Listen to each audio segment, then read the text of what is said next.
जय माता दी। नन्ही प्रभु पर आप सभी का स्वागत है। दोस्तों, नवरात्रि का त्योहार आने वाला है, पर क्या आपने कभी सोचा है कि नवरात्रि हमेशा 9 दिन की ही क्यों होती है, 7 दिन या 10 दिन की क्यों नहीं? बात बहुत समय पहले की है, जब महिषासुर नाम के एक बहुत ही शक्तिशाली और दुष्ट राक्षस ने पूरे देवलोक पर कब्जा कर लिया था। उसने ब्रह्मा जी से वरदान मांगा था कि कोई भी देवता, राक्षस या आदमी उसे नहीं मार पाएगा। देवताओं को बचाने के लिए त्रिदेव ब्रह्मा, विष्णु और महेश ने अपनी शक्तियों को मिलाकर एक अद्भुत शक्ति का निर्माण किया, माँ दुर्गा। माँ दुर्गा और महिषासुर के बीच लगातार 9 दिन और 9 रात तक एक भयंकर युद्ध यानी बैटल चला। इन 9 दिनों में माँ ने अपने 9 अलग-अलग रूप धारण किए और 10वें दिन महिषासुर का अंत कर दिया। इन्हीं 9 दिनों की जीत और माँ के 9 रूपों के सम्मान में हम नवरात्रि मनाते हैं। पहला दिन माँ शैलपुत्री का होता है। शैल का मतलब होता है पहाड़। हिमालय राज की बेटी होने के कारण इन्हें शैलपुत्री कहा जाता है। इनकी पूजा करने से हमारे अंदर पहाड़ जैसी मजबूती और शांति आती है। शुभ काम। इस दिन माँ को सफेद रंग की चीजें बहुत पसंद है।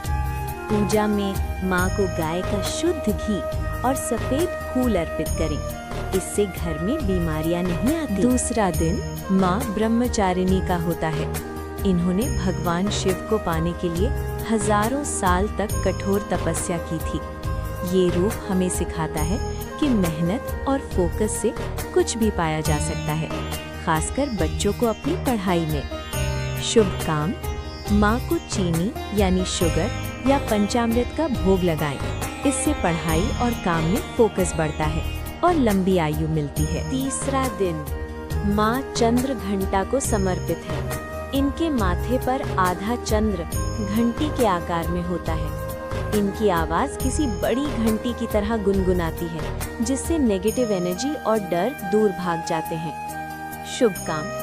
इस दिन माँ को दूध या दूध से बनी खीर का भोग लगाना बहुत शुभ होता है। पूजा करते वक्त घंटी जरूर बजाएं, इससे घर की सारी नेगेटिव एनर्जी खत्म हो जाती है। चौथा दिन माँ कुष्मांडा। चौथे दिन पूजा होती है माँ कुष्मांडा की। कहा जाता है कि जब दुनिया में कुछ नहीं था, सिर्फ अंधेरा था, तब माँ कुष्मांडा ने अपनी एक छोटी सी मुस्कान से इस पूरे ब्रह्मांड को बनाया था। ये खुशी और लाइट की देवी है। शुभ काम। इस दिन माँ को मालपुआ का भोग लगाना चाहिए। इससे हमारी बुद्धि तेज होती है और फैसले लेने की शक्ति मिलती है। 5वां दिन बहुत ही खास है। ये दिन है माँ स्कंद माता का। भगवान कार्तिकेय का एक नाम स्कंद भी है। माँ अपनी गोद में बाल कार्तिकेय को बिठा कर रखती है।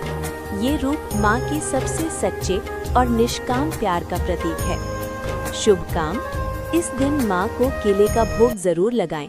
इससे घर में बच्चों का स्वास्थ्य अच्छा रहता है और परिवार में प्यार बढ़ता है। छठा दिन माँ कात्यायनी। छठे दिन माँ कात्यायनी की पूजा होती है। ये माँ दुर्गा का सबसे योद्धा रूप है। ऋषि कात्यायन की तपस्या से खुश होकर माँ ने उनकी बेटी के रूप में जन्म लिया था, इसलिए इन्हें कात्यायनी कहा जाता है। शुभ काम। माँ को इस दिन शहद अर्पित करें।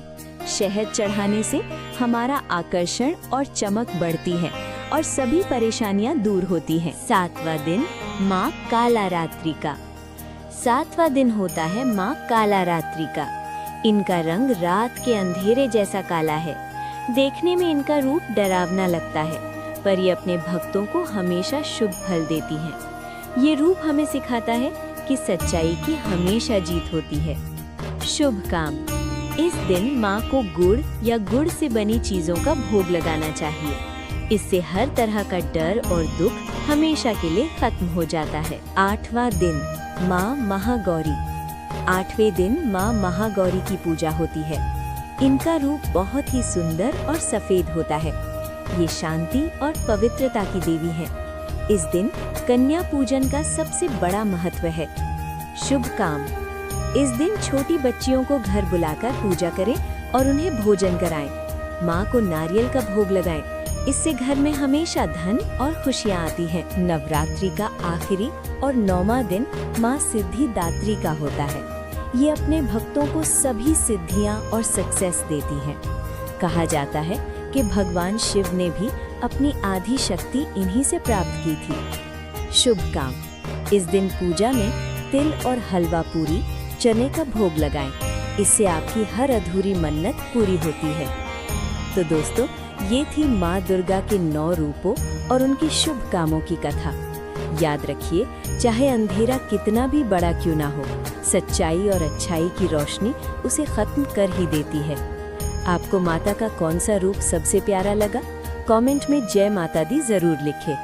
अगर वीडियो पसंद आया हो तो लाइक और सब्सक्राइब करें।